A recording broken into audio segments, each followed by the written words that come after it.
The numbers told the story. They always do. It's one of those idiots who believe in analytics. This is a numbers game with Gil Alexander on VSiN. Good Thursday morning to you. It is a numbers game at VSiN, the sports betting network, VSiN.com, Game Plus, iHeartRadio, YouTube TV, and of course, Sirius XM channel 158. It's Gil Alexander. This is Kelly Bidlin. To my left, to your right, Kelly Bidlin. Good morning to you, sir. What's up? It's not a good morning. Not a good morning. We'll get to that momentarily. On the show today, Zach and Crack.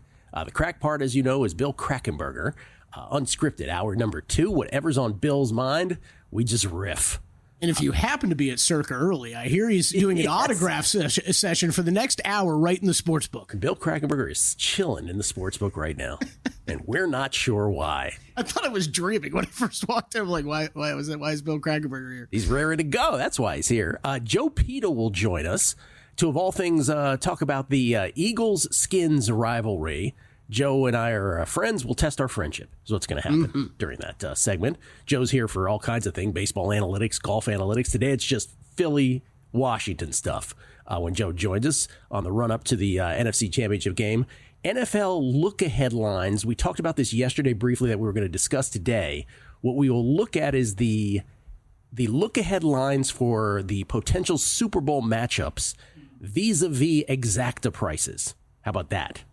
So we'll look at the look-ahead lines, and then we'll also discuss exacta prices. Yeah. And a great pricing note from our own John Brown, who works here at the network. That's what I want to talk about, too, with the exactas, because he pointed out something to me great the other day. I want to bring up, it's just a whole shop within your own shop thing that we bring up so often. Shop within your shop, because there are going to be other ways to bet it that might be more profitable. Also, have more bang for your buck. Also, we'll just look at those exactas and tell you mathematically based on, because exactas are essentially a 3-team parlay at this point, right? Who wins the NFC Championship, who wins the AFC Championship, and then who you have beating whom, in the Super Bowl itself. Which of those prices are actually favorable to the bettor right now, which are not, based on the old parlay calculator at this point.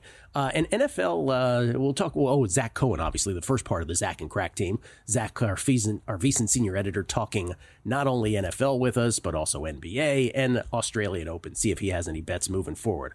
I will tell you who doesn't have any bets moving forward. That's me. We out. And I'm not just talking about because we're out on EGA, but I'm just saying I think everything moving, at least tonight, right? The men's semifinals and I believe the women's final are all priced correctly, which I differ a little bit with Drew on, because Drew really likes Zverev tonight.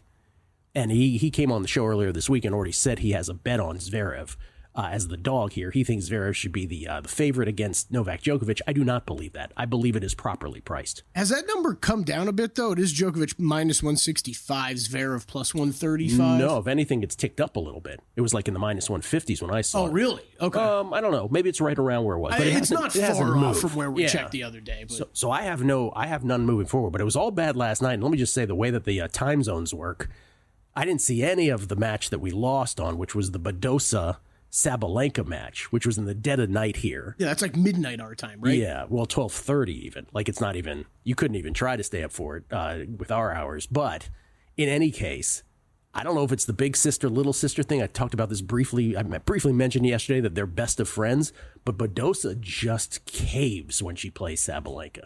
And so we don't get Badosa home. We don't even get the over home as Sabalenka takes her out in straight sets.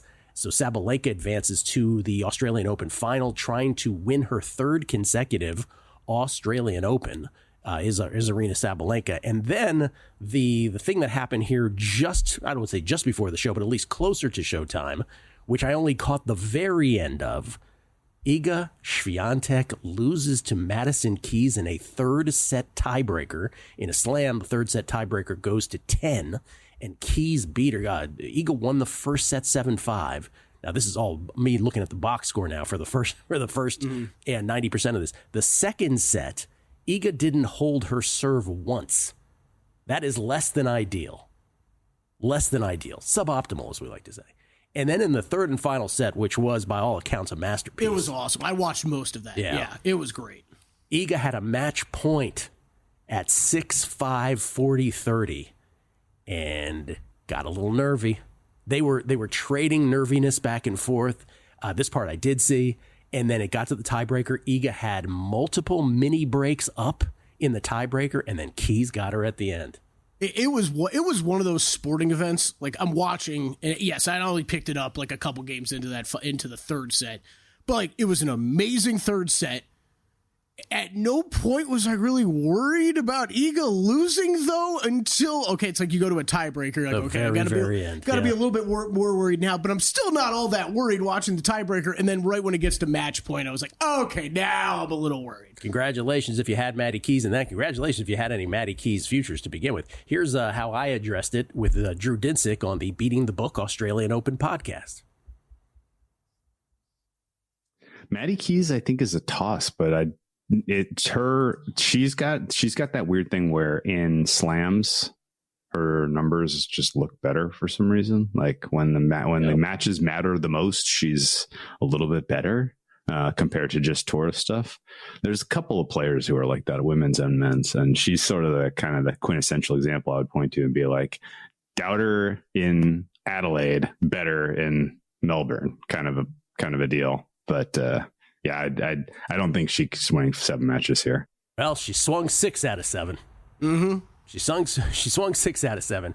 By the way, I started out, it was sort of a Columbo thing because we were going through players, and I was like, what do you think about, well, I was like, random. What about Maddie Keys? Right? And then that was the response to that. Thanks for cutting that part off, guys, by the way. Appreciate that. But that was the sort of impetus for that, where it's sort of like, it wasn't like a Marketa Vondrousova Wimbledon thing, where we didn't mention her at all, right? Mm-hmm. Marketa Vondrousova winning Wimbledon last year was like, what was that? So we were aware. Did either of us bet on Maddie Keys in any way? No, we did not. So there you go. So it's Maddie Keys. Sabalenka is a -400 favorite. That is accurately priced to me. By the way, so is Iga at -667 when you're looking at actual numbers. But Maddie Keys does this thing where she has now reached her second slam final in her career. She reached a final back in, I believe it was 2017 in the U.S. Open when she lost to her friend, Sloane Stevens. So down goes Iga. Yeah, sorry, man. That was tough. That was a great match. Keys looked like she was playing one of the matches of her life. When I was she always has it in her. Her A game is always there. She's taking money right now too. Wait, what did I text you? The opener on that was Sabalenka -400, Keys +300. It was down to Sabalenka -330. Keys +250 for the final. Yeah, I mean, that's not a huge move, but yeah, I would imagine that would happen. So there you go. Congratulations to all who had Maddie Keys. Iga goes down. Brutal. Okay, real quick, because we talked about this yesterday. Number 1 draft pick. We were here and we were saying Cam Ward is your favorite at -190, followed by Shedeur Sanders to go number 1. Remember, the Tennessee Titans holding the number 1 pick in the NFL draft. And then, far away was Travis Hunter in the number 3 hole. And Mel Kiper, that was all, sort of Mel Kiper induced. He had his mock draft where he had Cam Ward going number 1 to Tennessee, had Travis Hunter going number 2 to the Cleveland Browns, and then he had Shedeur Sanders going number 3 to the New York Giants. And so Cam Ward, the move on Cam Ward followed. Cam Ward got to -190. Now, yesterday, Titans GM, so this, of course, it happens right after the show. Titans GM comes out and he was asked about, hey, what are you doing with the first pick in the draft? Sort of. We heard from 2 different guys, by the way. President of football operations and then also the GM yesterday. Well, I'll tell you what the GM's quote was. Quote, "We won't pass on a generational talent with the first pick in the NFL draft." Unquote. That is complete code for Travis Hunter. Generational talent. Because I don't think you're talking about Cam Ward or Shedeur Sanders. At least I don't think so. Travis Hunter, of course, playing both sides of the ball. That is code for Travis Hunter. And so, because of that quote largely, massive movement, where now Cam Ward is down to +105. Still the favorite, still the short shot anyway. But remember, he was -190 yesterday. It doesn't take huge amounts to move this, as opposed to, say, an NFC championship game this weekend or an AFC championship.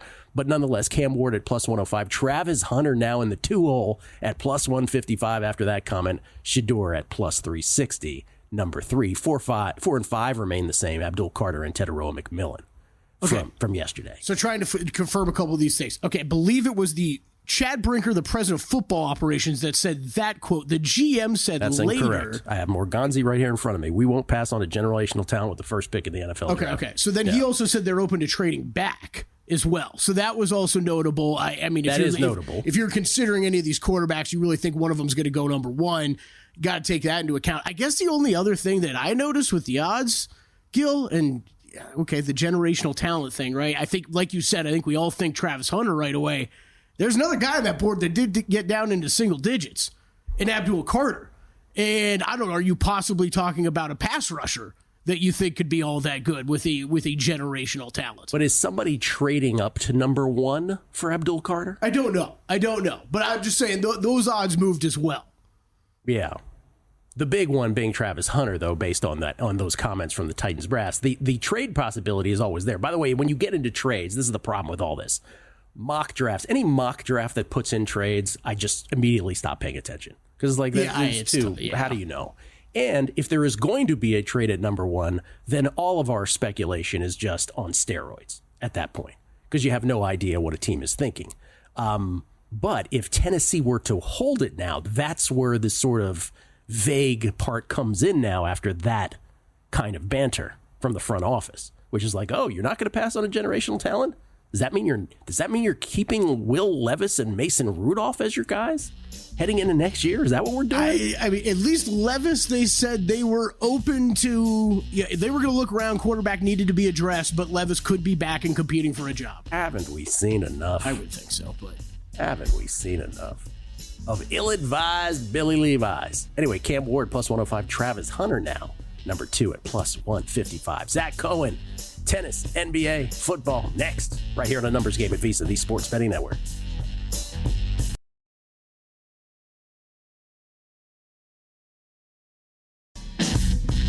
A Numbers Game on VSiN, the Sports Betting Network. Ready to take your tailgate to the next level? You got to try Sewell's Barbecue. Born from a backyard cookout in a mason jar of unforgettable flavor, Sewell's has become a southern favorite, delighting taste buds from Georgia to the Carolinas. From smoky ribs and mouth-watering wings to the perfect backyard burger, Sewell's turns every bite into a flavor-packed experience. Order now at SewellsBarbecueSauce.com. That's SEWELLS BBQSauce.com. Flavor this good is just a click away. We get tweets at Beating the Book. Always appreciate the feedback. John Balduzzi, growing tennis fan here mainly because of you. One observation. Ever notice the moment a match turns into trouble, Iga shuts down? It's almost mental. When it went 8-8 in tiebreaker, she had no chance. John, I am with you on the overall sentiment that whatever's going on between, we said this in the Australian Open podcast too, whatever's going on with her is between the ears, for sure. But this was different. This was a new coach, and so she was playing out of her mind up until this match. So you're right. When it got nervy, they both got nervy, but he got just that much more nervy. So I'm with you on the overall sentiment there, that there is absolutely a thing happening. Ice Cold Gambler. Can't wait to hear what Crackman has to talk about today on a Numbers Game with Gil. Never miss a Thursday because you never know what they will talk about. Kelly, I can't watch golf anymore without country clubbing running through my brain. Good. It's working. Phil, PMT 703. Gil, I've lived in Northern Virginia for 30 plus years. Or I've lived in Northern Virginia for 30 plus years. I was going to say, have we been on for that long? And it's still hard to imagine Daniel Snyder isn't anywhere near this team. I'm so happy for all my friends that are still fans and stuck it out. If nothing else, I'm rooting for WFT. Woofed. Because the fans deserve the ultimate palate cleanser. Remember the old woofed? I kind of miss Washington football team. Oh, me too. Let's see. Nemesis Enforcer. They closed the roof in the second set, threw Iga off her game. Keys played well. Well, that's not an excuse, but I hear you. Ice Cold Gambler also adds, at Circa early, crack, there must be a slot machine that's ready to pay out, trying to get an early jackpot. No, he was just doing what, paperwork, he said, or something. Yeah. We didn't just hanging by the book. We didn't see any papers. We didn't see any papers, but we also didn't see him at a slot machine. We did not. Defense, yeah. Somewhere in between. Chris Hauser, who you got on this prop I just made up? Will the Super Bowl matchup be a rematch from a prior year, Eagles versus Chiefs, or Redskins versus Bills, he says. Yes, minus 130, no, plus 110. Well, we'd have to run the numbers on that, but we will get to exactas and hypothetical lines here momentarily. We actually will look at the math. Oh, and then Gabe Owners puts out, he says, NFL awards finalists have been solidified. Have you seen this morning? We got to go through these. I have, yes. Final thoughts, any further insight you've seen. Just give us the comeback player of the year ones, if you would, Kelly. Or you don't? Yeah, I got them. I've got them all in front of me. I think so. 5 finalists for every award. Off my initial scan, I'm not really sure any of them. You'd be like, oh wow, like someone got left out or anything. But comeback, Joe Burrow, number 1. Just in no particular order. Listed number 1. Yeah, in no particular order, Gil. But is it alphabetical, perhaps, Kelly, or no? I think it is. Once again, we've cracked the code. It definitely is now that I'm looking at the other awards. Okay. Joe Burrow, Sam Darnold, J.K. Dobbins, Christian Gonzalez, and DeMar Hamlin. Give me that second one again. Who was the second name? Sam Darnold. That's what I thought you said. Or what was JVT? Samuel Richard Darnold, or whatever his full name was. Okay. So no real surprise, because we knew the Darnold thing was coming down the pipeline, right? Yeah, and I mean, look, I guess Hamlin too, right? But Dobbins, I think we expected all of those 4. I know if you're holding a Christian Gonzalez ticket, I guess you made it in. Does Hamlin being in there give you a little bit of a feel? Are you like, wait a minute? I don't know. I have no idea. I have no idea. I don't know either. All I know is I'm going to be furious no matter the result. Or do we have any sense of whether these finalists are supposedly based on the voting? Or are they? It should be the 5. Yeah, it should be the 5. Okay, so that means he got some votes, is what we're doing. Okay, well, I think that might surprise even some people that he actually got some votes. I mean, I guess I don't know that for sure, but I would think that's how finalists work, right? This is why I ask. I bring it up because I would think that's how it works. Or does the NFL take poetic license and be like, oh, let's just throw in DeMar Hamlin names. Just to make, by the way, these will all get announced, not next week. They should do this next week, but they don't do it next week. They do it the week of the Super Bowl. That's when these will be announced. Zach Cohen joins us, courtesy of the Progressive Guest Line. He's our VSiN senior editor. You can find all his stuff at VSiN.com, part of the glue that holds this whole operation together. You are just as likely to see him writing about the NFL, the NBA, the Australian Open. Let's just start there. Were you on Matty Keys? I'm guessing not. I wasn't. I had the Ega futures like you, so I just didn't touch that match. It was a really fun one to watch, though. I think that, one of the tweets that you got, hit it on the head a little bit. But the closed roof definitely helps Keys quite a bit. It becomes a little bit of a slugger's paradise. And, I think that Ega's just had trouble with really quick conditions in the past. This tournament has played very slow up to this point. So kind of bad timing with the roof closing. Obviously, she had chances to win that match. And, if her mental was a little stronger, she probably would have come through. But man, Keys was so good in the big moments, and especially in those 2 games where she went down love 40. And I would really like to see her beat Sabalenka. I'll definitely grab you a piece of her against Sabalenka just because of the amount of lost on her on the futures in the past. I'm not going to lose, not win anything if she wins a slam. Yeah, James Sott, by the way, tweets. He said they closed the roof midway through the first set. Iga was up 5-2. Pardon me, in that set, ending up winning 7-5. Just closing a roof helped Keys. You heard what Zach just said. It's also not an excuse to lose the match, though, right? And then, by the way, Rat City Titans insider was very upset with our Billy Levi's hate, or Will Levis hate. He says, I'll take the under 2.5 slams for Iga, excluding Roland Garros for the rest of her career. I'm like, okay, you take the under. We'll see what happens. By the way, I'll take the under on the Titans, just whatever the line is. All right, do you have anything? You're gonna play a little Keys. Do you have anything in the men's semis? Yes. So in the Shelton Sinner match, I'm going over 0.5 tiebreakers, which I got at -138. Shelton has played at least one tiebreaker in his last 13 matches. And that, also he's played Sinner 5 times. All of those 5 matches have had at least one tiebreaker. I think that his style of play, just being, an elite server and a really bad returner, just makes very likely that we will see at least a tiebreaker. And that was ultimately where I landed with that match because of the nature of there being a tiebreaker or potentially being a tiebreaker, it's hard to play Sinner straight sets. And it's also hard to take Shelton, to win a set just because those could go either way once you get there. But I do feel pretty good about there being at least one. I like that. Ben Shelton, good to get to a tiebreaker for sure. Nothing with Novak or Zverev? So I have a Novak future from the start of this tournament. I remember telling you I did not feel good about that once I saw the draw, but now all of a sudden it's definitely feeling very, very live. So I'm not going to be touching that match myself. If I were betting that match, I would be going with Zverev at the plus money odds. I just think that The Novak injury was legitimate. He looked really, really bad in that second set. And until those painkillers kicked in, he was not moving well. I think that a lot of people really wanted to crown that match as an epic.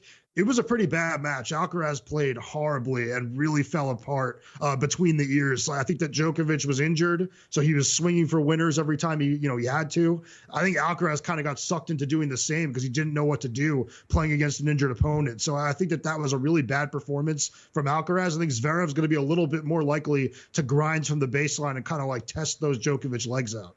The Djokovic injury, though, I saw the best meme of that describes this. You see the original Willy Wonka, where Gene Wilder looks like he's like sort of limping or whatever, and then he does the somersault, and all of a sudden he's dancing again. That's Djokovic. It's like, really, are you hurt? Yeah. I also saw the call the cops, but not for me. Yeah. That's right. He does get better once he's hurt, especially historically at this tournament. I just think that he said it in his press conference after the match that, it takes the pressure off you and just kind of gives you a focus of what you need to do. And that's just hit big and hit your targets.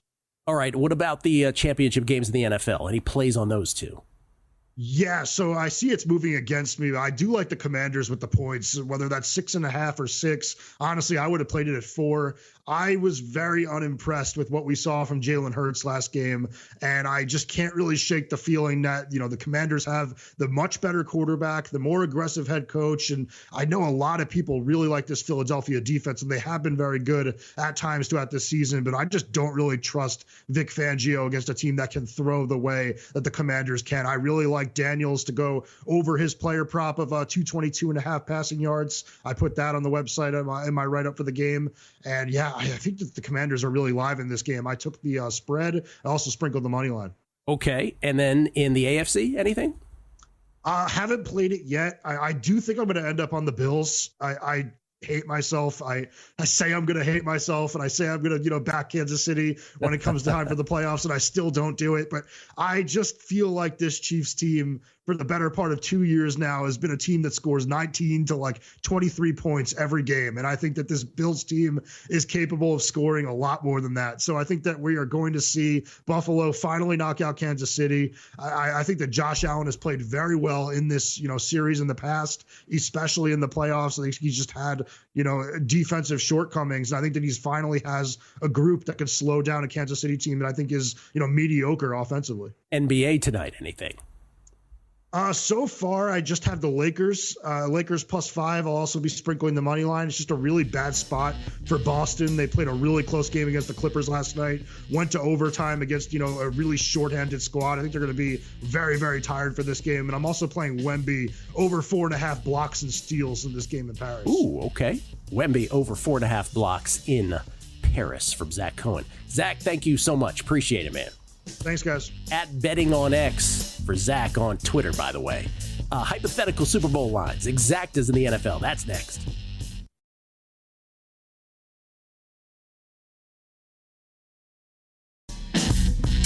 A numbers game on VSiN, the Sports Betting Network. We're getting ready for Big Game 59. El Partido Grande 59. With a big deal to match, save $59 off a VSiN Pro annual subscription when you sign up using promo code ANG. Become a VSiN Pro annual subscriber. Bet smarter all year long with full access to our daily best bets, that is. Exclusive betting splits from DraftKings and Circa. 24/7 video access to tune in anywhere on the VSiN Watch app. Plus all our betting guides and expert picks for the Super Bowl and upcoming March Madness. Don't miss out on this big game deal. Visit VSiN.com/subscribe and use promo code ANG. As an A numbers game. To save $59 off a VSiN Pro annual subscription today. That's VSIN.com/subscribe. I remember you being more creative on the ANG stuff before. Yeah. Mm-hmm. I used to make up other examples. Yeah, but mailing it in. I understand. You'll get there. We get tweets at Beat the Book. Cowboy 7, was this? D Cowboy 777 at RDW says they announced the awards Super Bowl week because everyone's there for the game and they get the NFL Honors TV show out of it. Well, no, not everybody's there of the finalists, right? Not everybody. If they can lure them, yeah, you're right. But that wasn't my point. My point, RDW, was there's nothing going on the week after this one, right? The 2 weeks are interminable. So to get to that second week, it just seems like an eternity. It would be great if they did sort of the opposite of baseball and moved it up. Just my 2 cents. Primetime, Cowboys _Cubs 1. Yo, dog. while commoding this AM, I also was thinking about and missing the WTF Skins moniker. The WTF Skins moniker. I also love that Kelly will be furious at any result of comeback player vote result. Angry CCKMB is the best, Jerry. The best. It's infuriating. Because if Joe Burrow wins, I'm going to be mad I didn't bet more money. K. Michael Bidlin. What's the CC part? I don't know. Is that part of the Seinfeld reference there? There's a K. K. Michael Bidlin is the KMB. Let's go through some of those other. Well, first of all, let's read this. This doesn't clarify? I thought this was going to clarify it, but it doesn't. Yeah, what does the CC mean? I don't know what that means. Finalists were determined through the AP's voting system. So yeah. Okay, so it is. Votes. So it is based on votes. At least that's what they're telling us. We'll find out. They can't hide that because they do reveal what the votes were. So that's the case. Finalists were determined through the AP's voting system, which was revamped in 2022 and asked voters to rank their top 5 picks for MVP and their top 3 for other awards. Except we now know that this top 5 for all the other awards. I was kind of hoping you didn't read the rest of that part because, The winners will be announced at the 14th annual NFL Honors Ceremony on February 6th, which will air live at 9 p.m. Eastern on Fox and NFL Network and stream on NFL Plus. So February 6th, so 3 days before the Super Bowl. So Thursday night, February 6th. I thought we had finally figured out that it was 5 now for every award, but it's a moving target. Even the NFL on their own website is writing that. Go through some of these. Who are the 5 MVP? Finalists. All right, I'm going to start with Coach of the Year. Okay, I'll work my way down. Dan Campbell, Kevin O'Connell, Sean Payton, Dan Quinn, Andy Reid are your Coach of the Year. Andy Reid got in there. I like that. Yep. Defensive Rookie of the Year. Who didn't get in there? Mike Tomlin didn't get in there. Well, he had a bad. That's what I was trying to think. He had a bad finish. I think those were the right ones. We said there was like 8 guys that could qualify. So that might be the one award where you feel like one or two people got left out. Defensive Rookie of the Year, Cooper DeJean, Brandon Fisk, Quinyon Mitchell, Chop Robinson, Jared Verse. Makes sense. Offensive Rookie of the Year, Brock Bowers, Jaden Daniels, Malik Neighbors, Bo Nix, Brian Thomas Jr. Wonder who wins that one. Offensive Player of the Year, Saquon Barkley, Joe Burrow, Jamar Chase, Derrick Henry, Lamar Jackson. So you do have 2 quarterbacks in there. Okay. Defensive Player of the Year, Zach Bond, which is kind of interesting. Myles Garrett, Trey Hendrickson, Patrick Surtain, and TJ Watt. Zach Bond deserves that.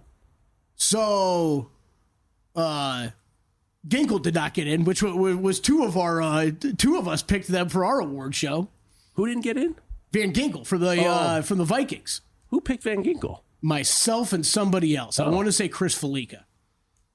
I want to say. Okay. Comeback Player of the Year, we already hit on that one. Burrow, Darnold, Dobbins, Christian Gonzalez, DeMar Hamlin.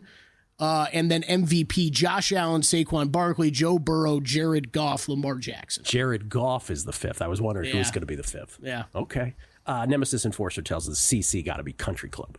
Country Clubbing. So does Hoops by Hoots. Yeah, that would make sense. Hoops by Hoots says I think CC is Country Clubbing.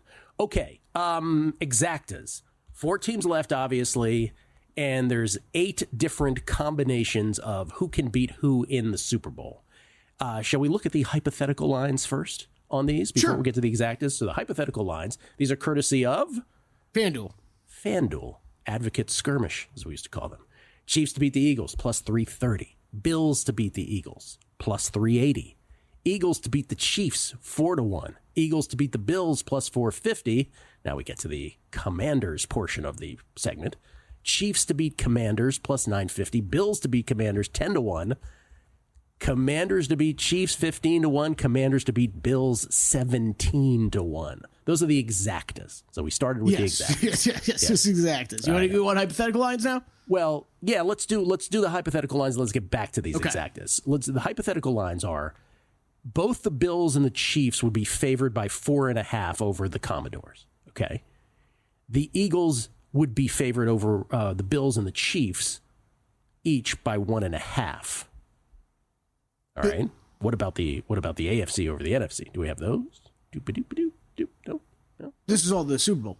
This is the possible matchups. Oh, those are the matchups. I'm looking for the okay. Those are the matchups. Oh, right. I'm sorry. Those are the matchups. I'm getting confused now myself. Okay, so those are all the matchups. I put all the favorites on the right. So Bills, Chiefs, 1.5 point favorites over the Eagles. All right. So we botched all that, or at least we went out of order. But here's the thing. So those are all the hypothetical Super Bowl lines.